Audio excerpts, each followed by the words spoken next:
Hey everybody, my name is Kalle Slaap, watchmaker in the Netherlands, and you're watching live watchmaking, but pre-recorded only by half a day.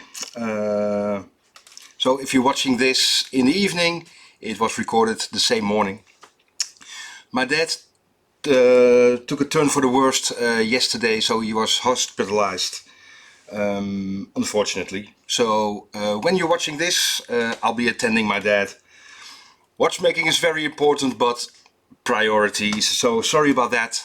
Pre-recorded, but only by half a day. A lovely Rolex Datejust. And beaten up, extremely well worn. And well, let's have a look what we find. Again, pre-recorded, but please leave your comments. I read every single one of them. So cheers everybody, and hope for the best.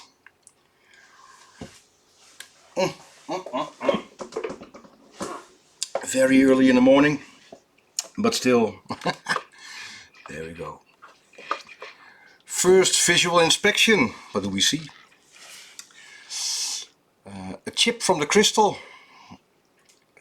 That dent is possibly very hard to remove, but we'll do our best.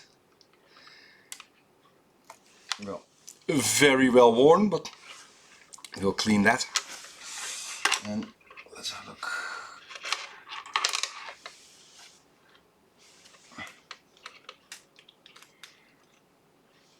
The movement. Even before we touched the movement, telltale signs. Do you see this ring over here? We already know, without touching anything, that the rotor got way too much play because he's been scratching the case back there. So probably something wrong with the rotor pivot. We'll have a look. So there we go. As always, you're watching live with me through my microscope. We've been streaming since live watchmaking since 2017, and there we go, 13136. And at the moment, that is the camera you're watching through my microscope while we are working on the movement. You see all the dark specks.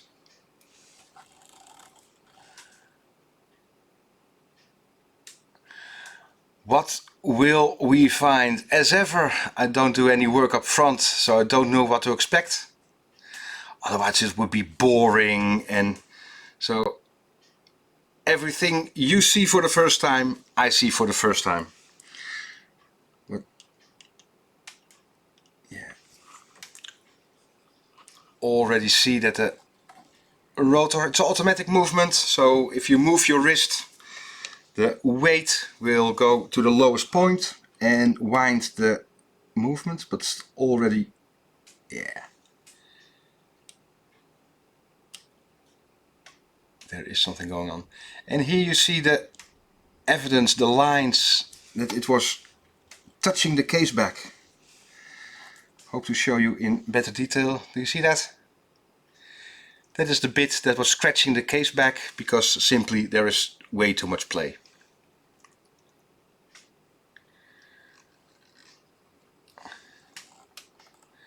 Try to get it in focus. Well, first I'm going to remove this and then have a closer look inside the movement. Oh. Here is a very small lever. Pull it back. That is the retainer for the weight. There we go. And now your first instinct will say you go with your tweezer in between, but it might leave marks, so I prefer something that is not scratching to go in between. And if the weight is very worn, the pivot might be a bit mushroom shaped, so it might be stuck in there. You might even try this way. Get some room in between there.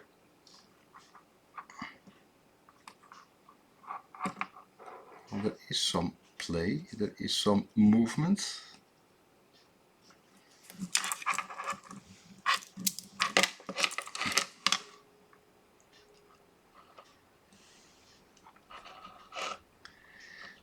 There is some more space coming up. But I wish to prevent going with my tweezer in between there. Simply adjust some pegwood, go in between.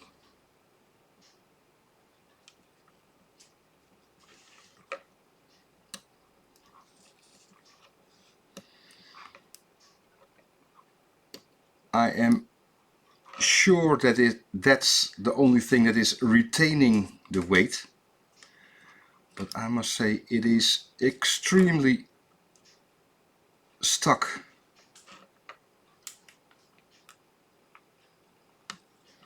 So I'm really curious what we'll find in that pivot.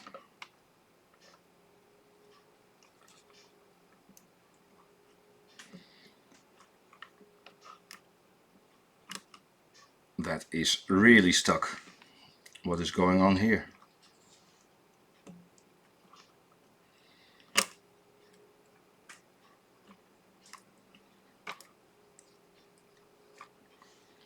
There we go. Wiggle wiggle.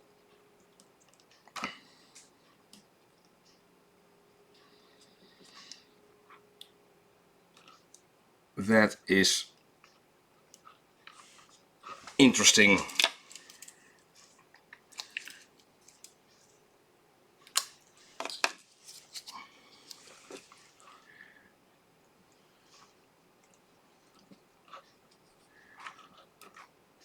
There we go. That was extremely stuck. It's simply a small clip that is retaining it. So if the clip is retrieved, it must go up easily, but it didn't. So I'm really curious what the pivot looks like now.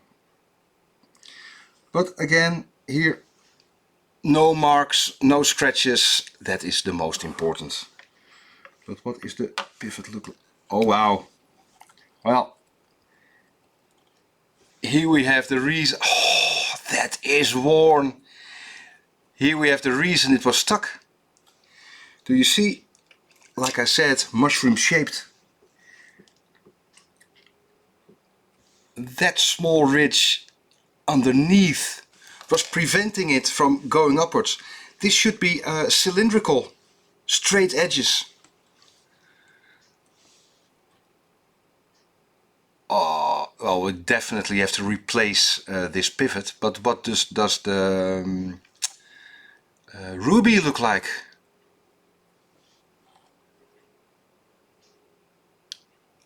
This is extremely worn.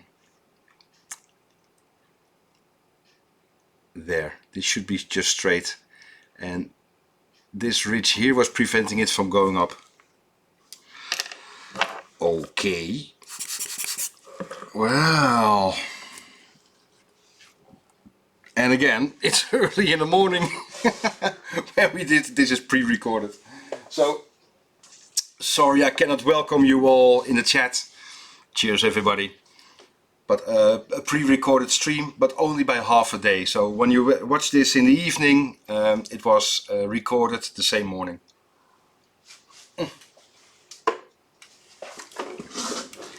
Well, what will we find next? In a moment, I really would love to see. Oh, we can already see this. Look at that. We can see inside the movement now. Try to get it in focus. Hey.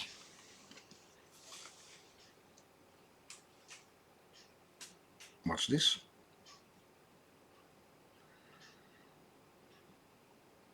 That's interesting. And here we see extreme old lubrication. This should be just tiny bit of grease.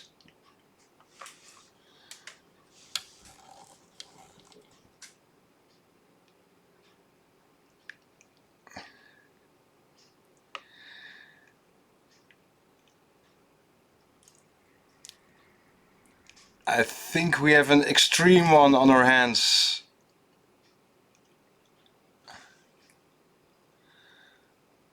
Oh.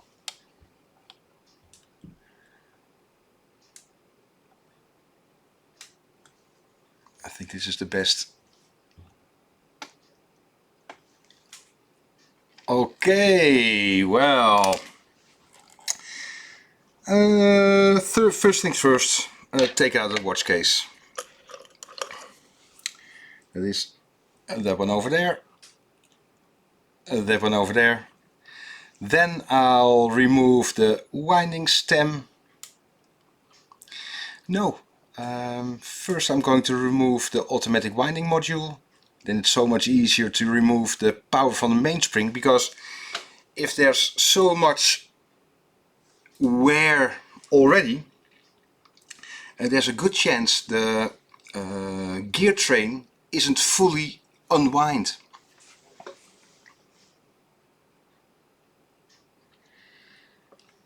So I'm going to use the winding stem in situ to release the power from the mainspring. So much easier. Sounds like a plan.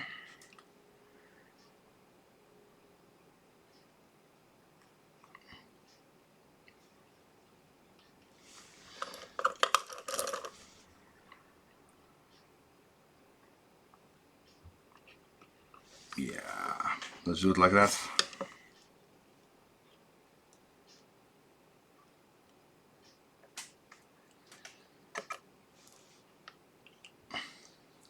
So I really must say I miss the interaction now with without the chat. All your questions, remarks.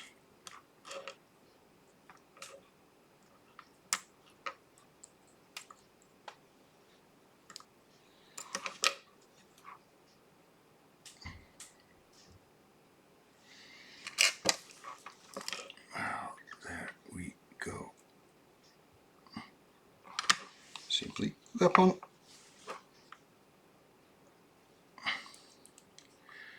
The screw seems untouched, so it has been a very long time since this watch has seen any maintenance.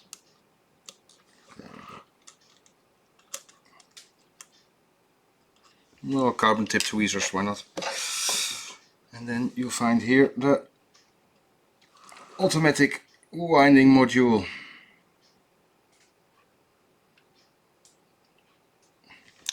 This was the sliding bit that was retaining the rotor.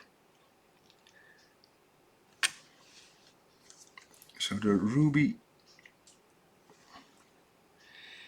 Is that even a bit of rust? Try to get it in focus. What do you think? Is it just rust or old lubrication? Well, the jury's out, but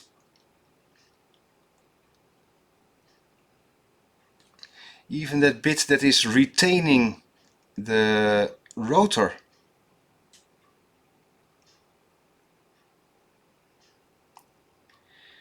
it might be oxidized. Well, at least a lot of work to do. There.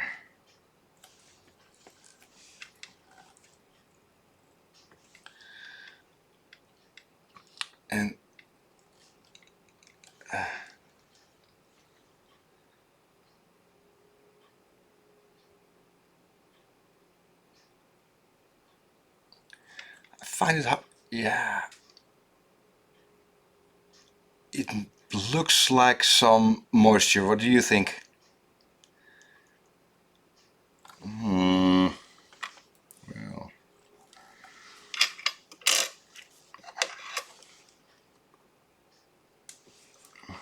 this one back.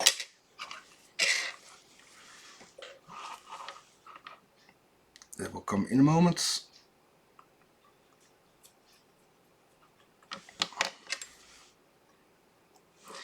And first release the power of the mainspring.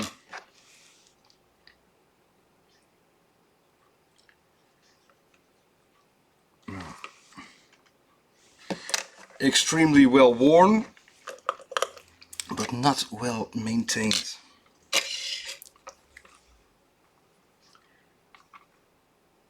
Well, there's the click. Again, I use a bit of pegwood.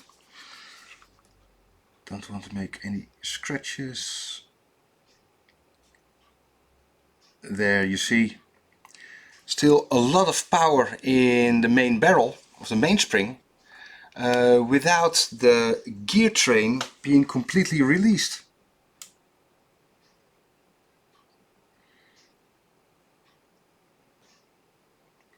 Now all the power is gone, and first check.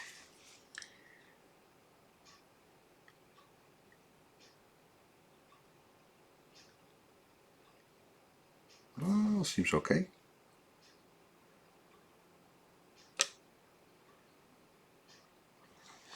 All the specks and the dirt and the...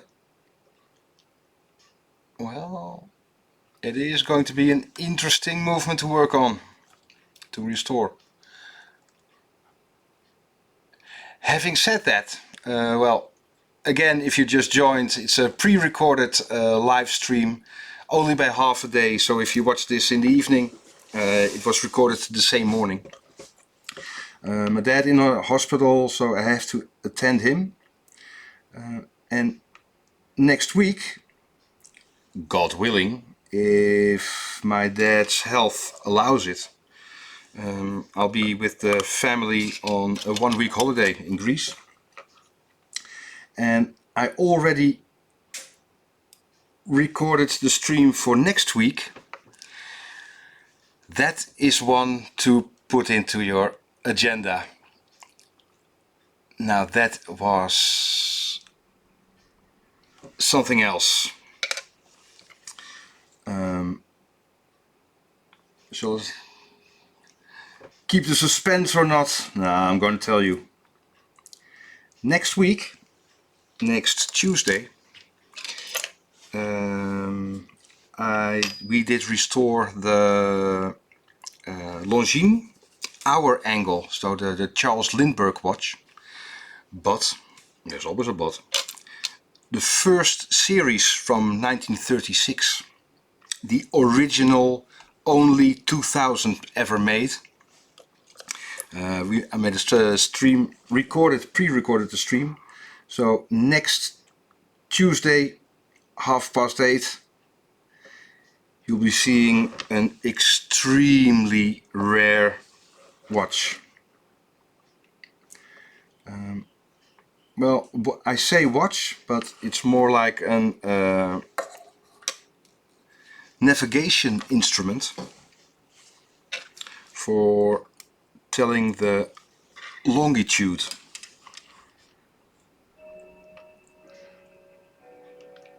So I'm convinced you'll find it well, not only lovely to see, but extremely rare and interesting, because it's the perfect marriage between navigation and horology. And I love that with John Harrison. Beautiful stuff.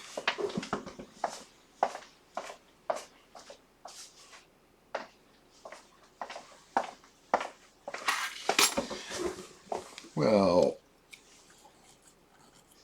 there is the beautiful dial. Crisp hands. If you see a watch like this, you think, well, beautiful, well maintained. until you look inside.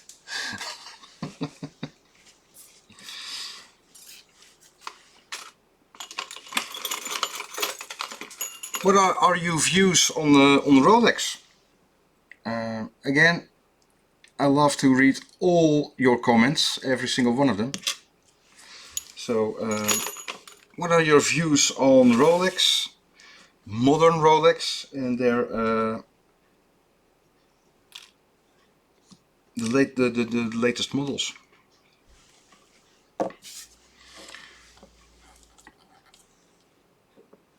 There are the tiny screws.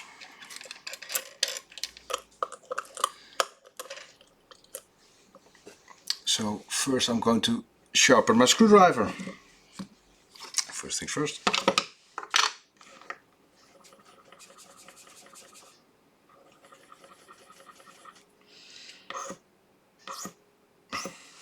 Again, the interaction with you in the chat is such an added value for a live stream like this. And when I do a pre-recorded one like now, you really notice the difference.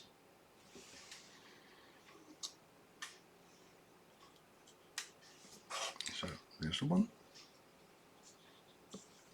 and the two.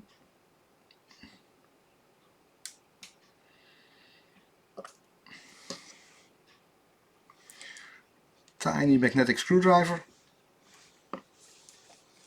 They are tiny, these screws. Look at this. Are we? They are so small. Now feed screws.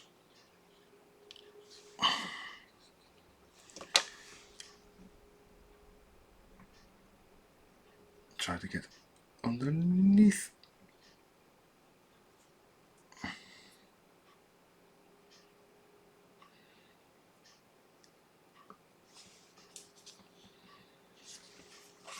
There we are.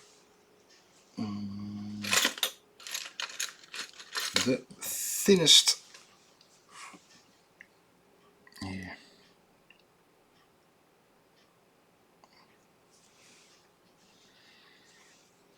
Here, these indentations, so you can lift it up without making scratches. That's the most important thing.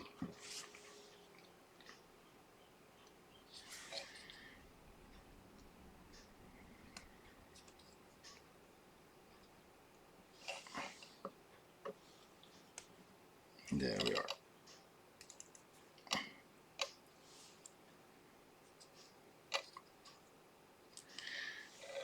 No stress on the dial feet. What we have here, Rolex with the number of this dial.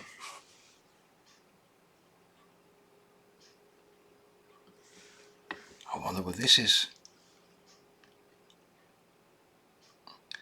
The blue of the dial, so that's the dye or the paint, is inside there.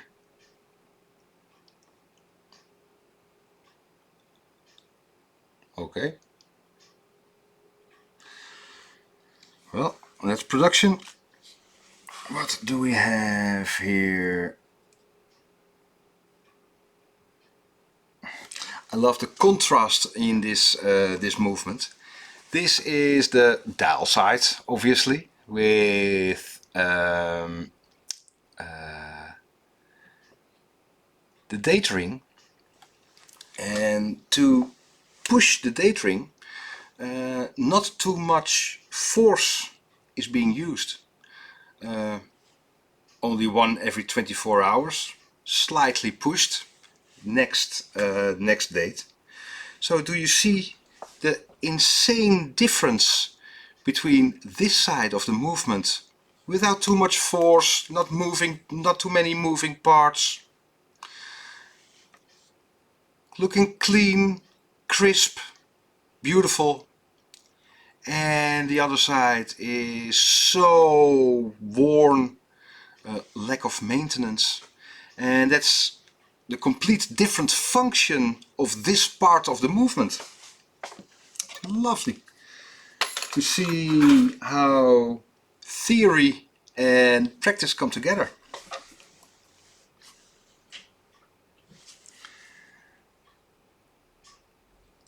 Well, for this I'd like to use an oiler.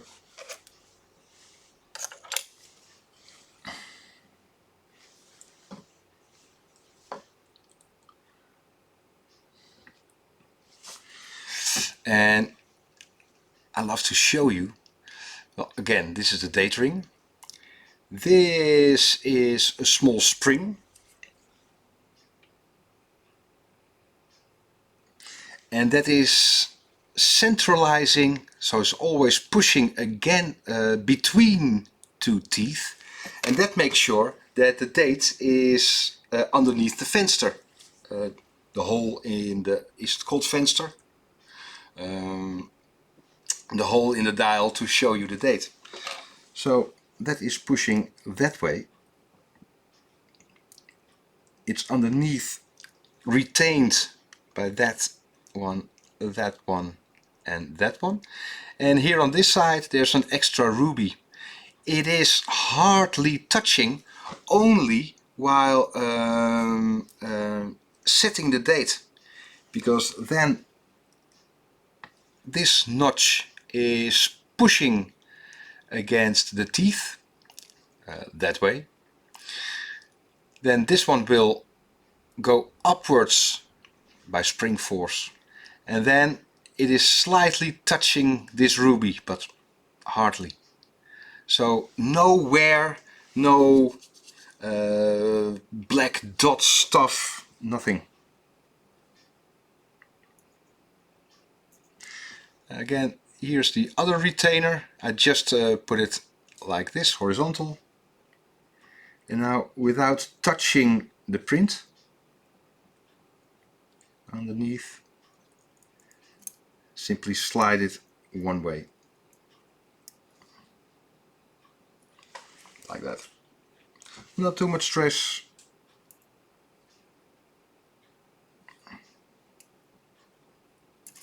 There we go. Just slide it upwards. Carbon tip tweezers, but very loosely. And probably showed it before. If you hold it like this, do you see it is not touching the printed part? It just hangs on the sides. No scratches, no markings. That's how we like it. And again here, beautiful, crisp, clean side of the movement. And the other side is just horrible.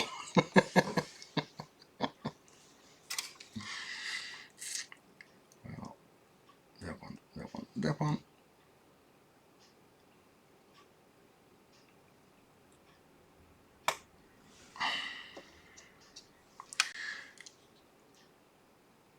So if you just joined, sorry, it's a pre-recorded stream, only by half a day. So if you watch this in the evening, it was recorded the same morning.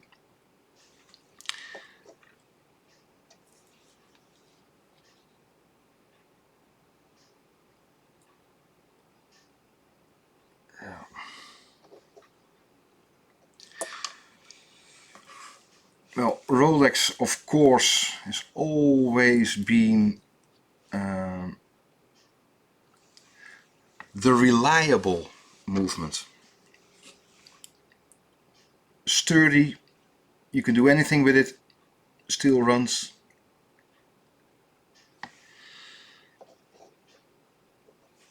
Well, that's why James Bond was wearing one.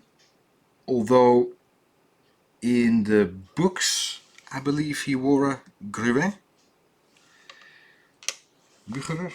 I think it was Gruet.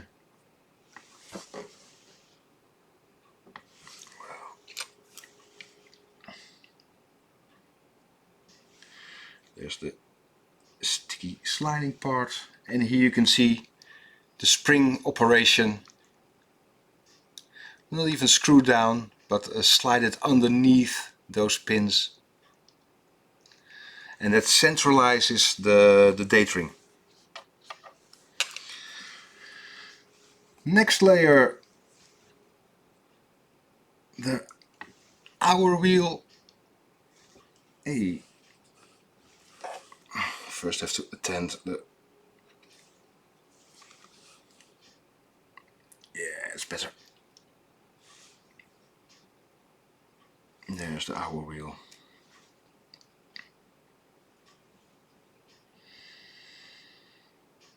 And now I'll do the cannon pinion and then back to the timing side of the movement. There's the tool I love to use.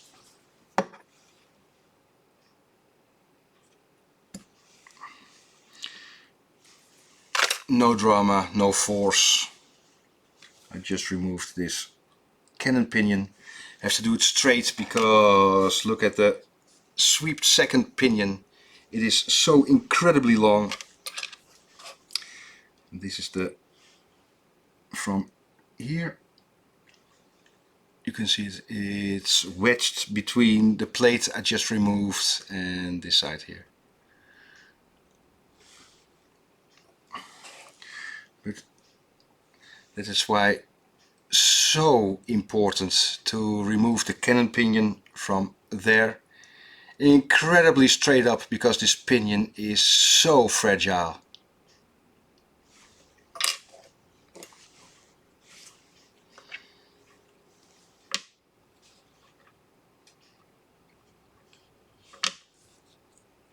That's a 31, of course.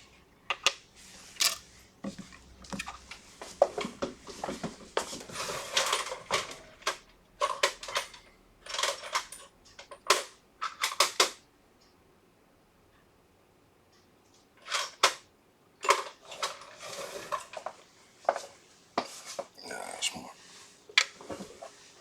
Use the normal one then.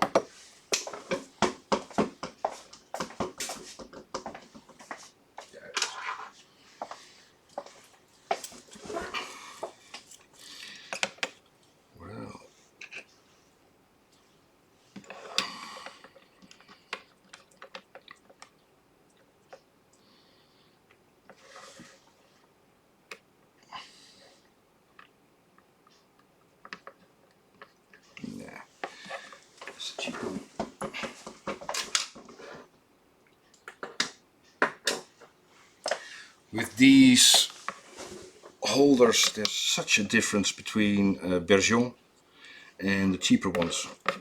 Again, we're completely not sponsored, completely independent.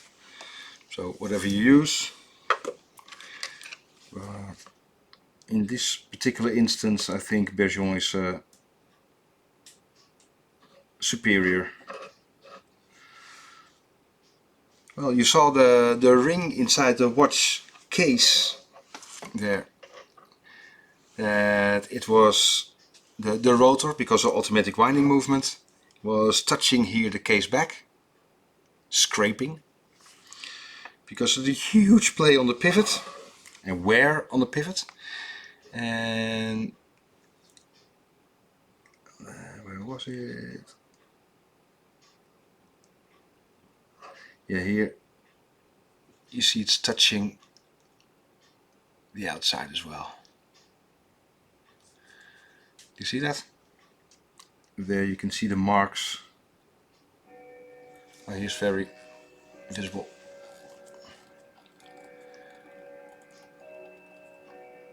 There.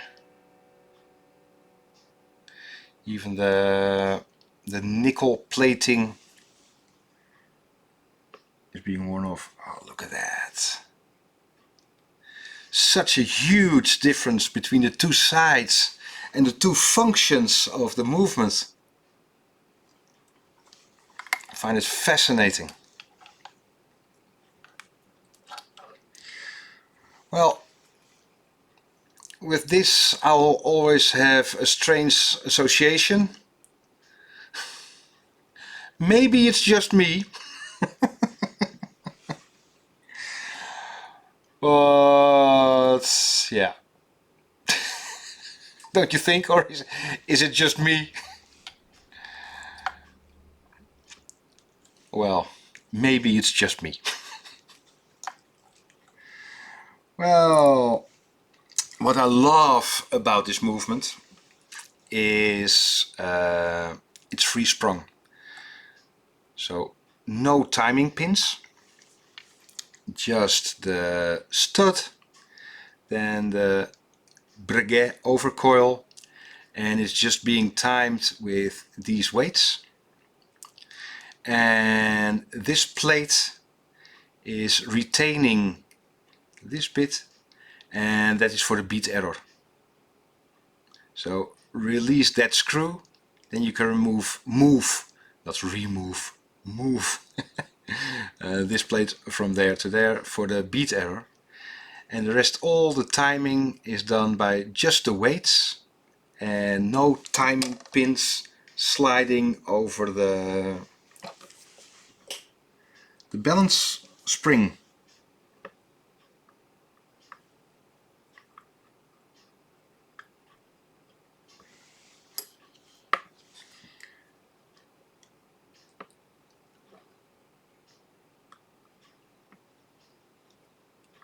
Well, if you have any questions, please let me know via the comments. I read every single one of them.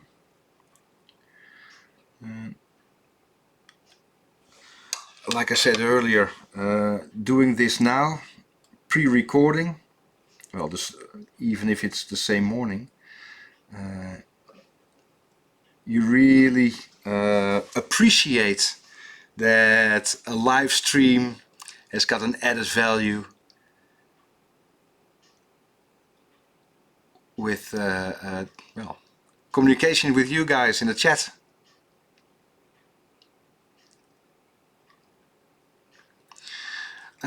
If you have to work on a balance like this with the weights, you can see here that is from static poising already in the factory, all done automatically, no human hands being used for that. They just removed weight to make the balance rim perfectly poised. As an example, I always use the front wheel of a bicycle. If there's a heavy point, it will always find the way down. So then it is some material is removed, simply some weight, then it's perfectly poised. And if the wheel then in 4 positions stays perfectly central, neutral, then it's perfectly poised. The weights are always wound completely against the balance rim.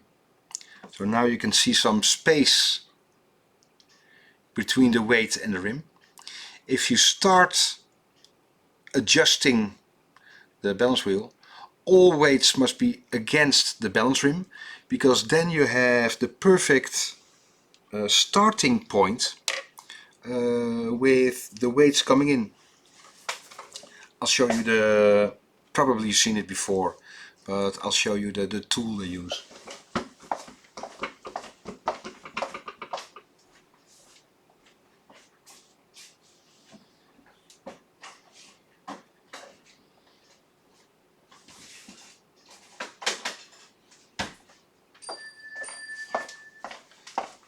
Well, this is the Rolex tool.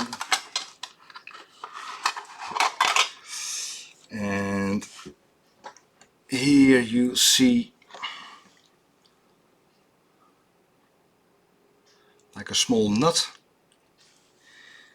and there you can see a weight. I'll show it underneath the wobbly cam in better view.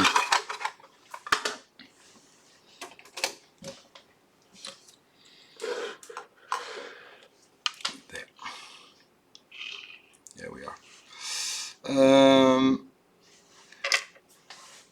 This bit here is you can go inside the movement.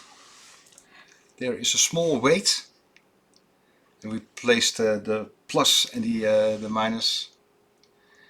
And here is a small scale, so you can know how much degrees you turn the nut inside or out, because the other side has to be the exact same amount.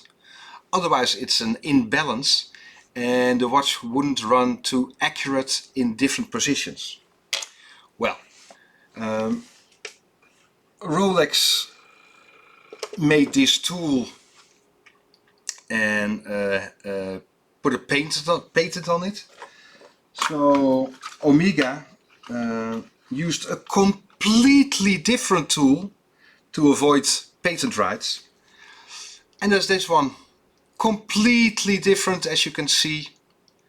No comparison between the two. The only real difference is here is a square and that is a cross knot, and that's it. But as you can see, no comparison, completely different from Omega.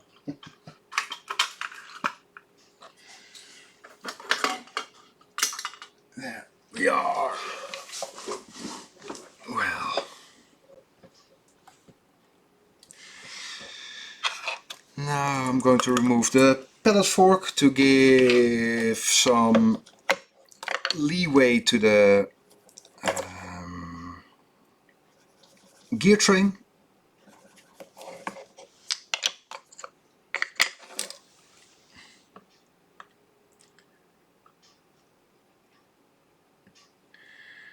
And I'm so curious what the pivots will look like of the gear train, because obviously there's been a lack of maintenance. So what will the pivots look like? Carbon tip tweezers go underneath.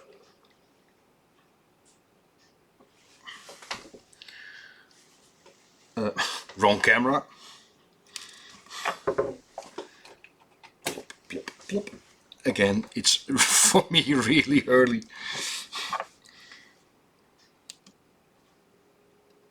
There we go. All the specs. What's that black thingy doing there?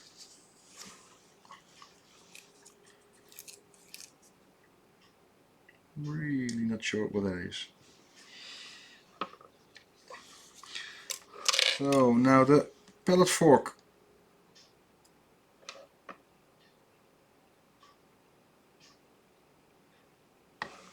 Just a back and forth motion, not rotating, so usually hardly anywhere. And you can see the nuts for the end shake of the balance wheel. Simply beautiful design. You can raise these nuts and make sure the bridge, it's not a balanced cock because it's got screws on two sides, so balanced bridge in this instance. You can raise and lower them to perfectly align the end shake of the balance wheel. Wow.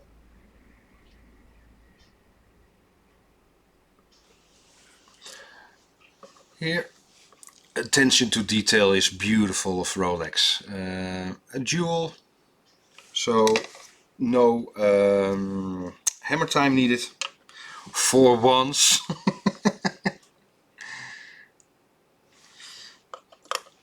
Better fitting screwdriver. All the screw heads still look so nice and sharp and crisp. The last thing we would like to do is to leave marks as a watchmaker. There.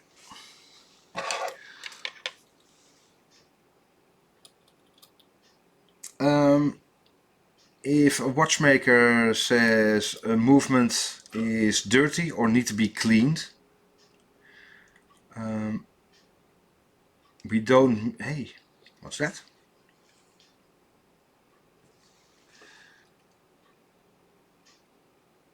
It looks like a bit of crystal. Well, is that a glass splinter?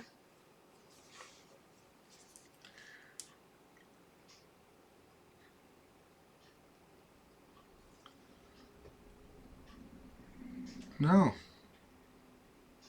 But what is it?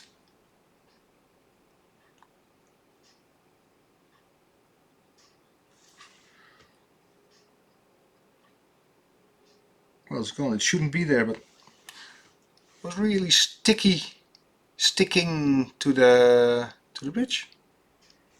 Well, not sure. At first I thought it was a splinter, but not really.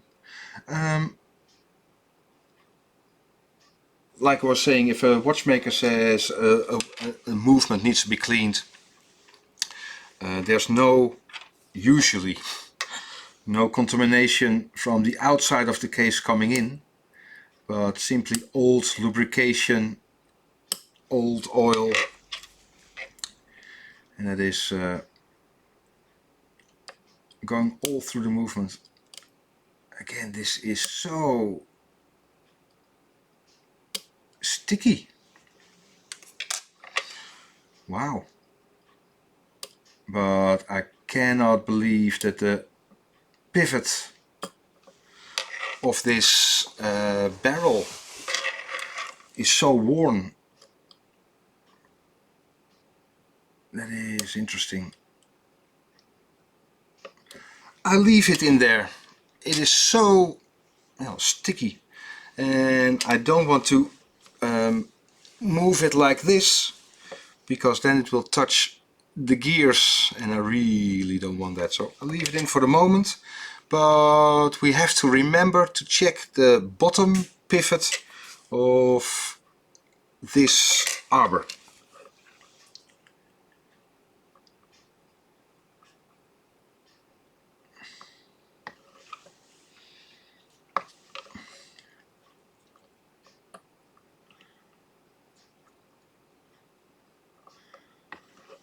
Well, if you have the chance to watch next week's stream, please do, because that is something else. Such a joy to work on.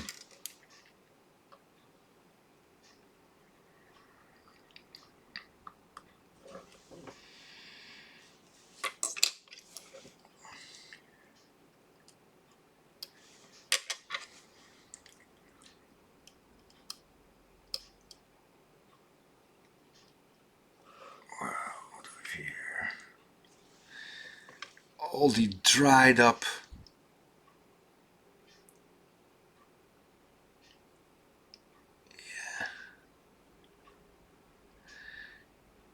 strange. Do you see this oil still looks runny? Let's call it that way. And all the grease is completely deteriorated, dried up, went all the way through the complete movement. Such a difference. And now is the really important part. I desperately would like to see the state of the pivots.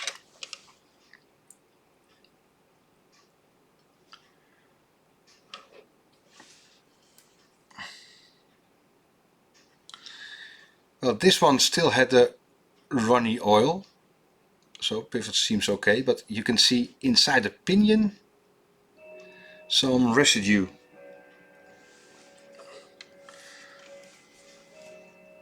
Next one,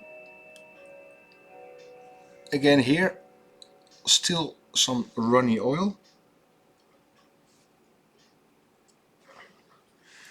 So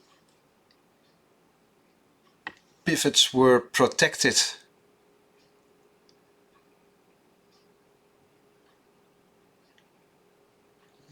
Bottom one.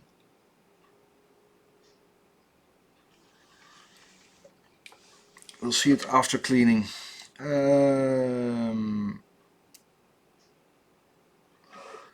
Escape wheel.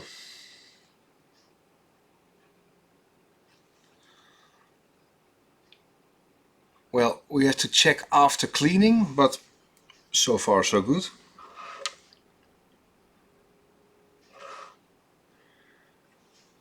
The incredibly long sweep second pinion has to come out dead straight.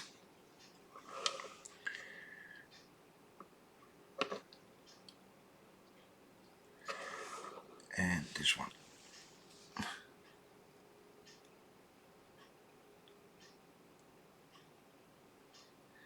It was just very sticky. Interesting stuff. So the black specks and the horribleness all the way through the movement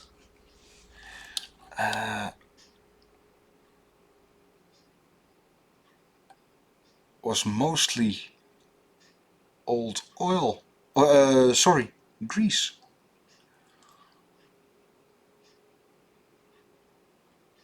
Just going everywhere. The interesting bit is now, because we didn't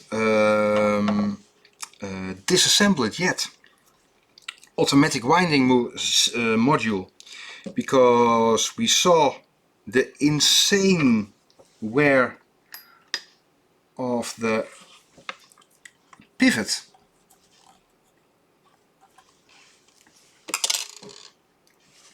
Yeah. And this pivot doesn't wear so easily. Morgen. Doesn't wear so easily. So the complete automatic winding system was under pressure like that while winding. Morgen man, alles goed? Laat me gewoon lekker door hoor. So what happened here? This module must have delivered so much extra force. Look at that. So that is a lot of play. Wow. I really didn't expect this. So we have to check the wear of the pivots as well. So again, only 2 screws. But here is again where all the wear and the stuff comes from. Same here.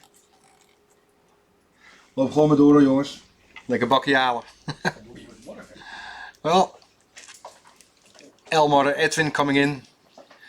It is really early.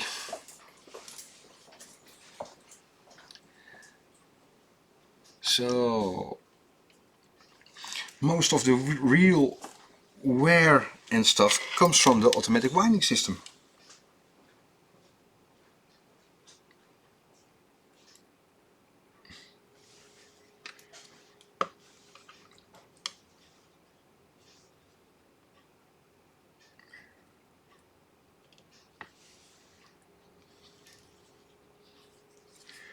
There we go.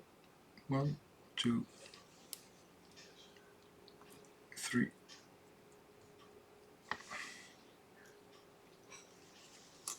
Bijna klaar hoor mannen.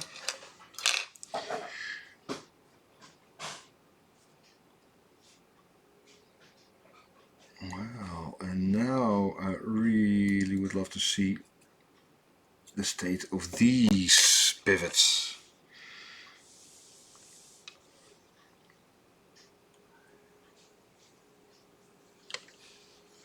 Here. Again, do you remember just now when it was so hard to remove the weight. This is the retainer. It should be beautifully lubricated. I still wonder if there was some moisture in this, that it was not only old lubrication.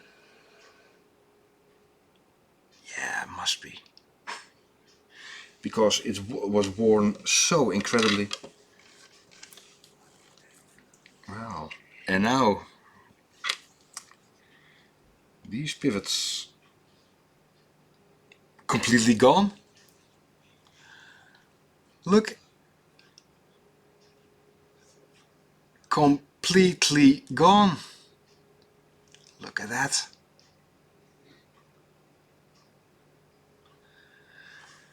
Yeah. No reason it wasn't functioning that well.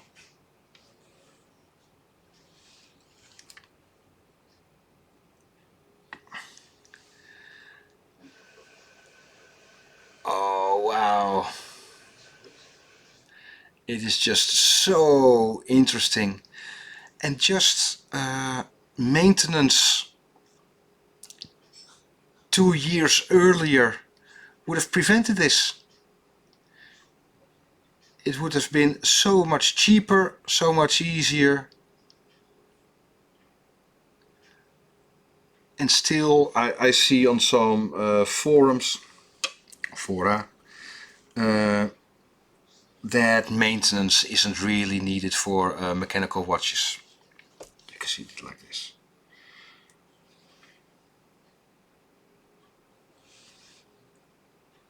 Just maintenance in time will prevent all this.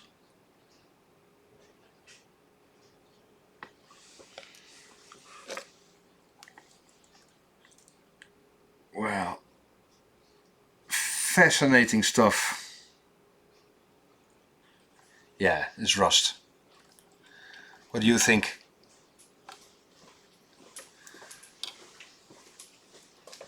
It is old lubrication, but there is a component. Oh, lekker bakkie. Dankjewel. Oh, don't you love that? Feels like breakfast in bed because it's so early.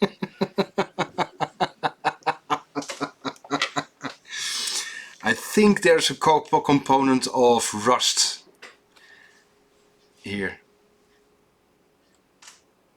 Just the sediment. Yeah. Wow, what a ride. All of you, thank you so much for watching. And again, while I'm doing this pre-recorded live stream, pre-recorded only by half a day. When you watch this in the evening, it was recorded the same morning. Now you can see the added value of you guys sharing your time with me, your comments, your questions, your jokes especially. Again, if you missed it, my dad was hospitalized yesterday. When you're watching this in the evening, I have to attend to my dad.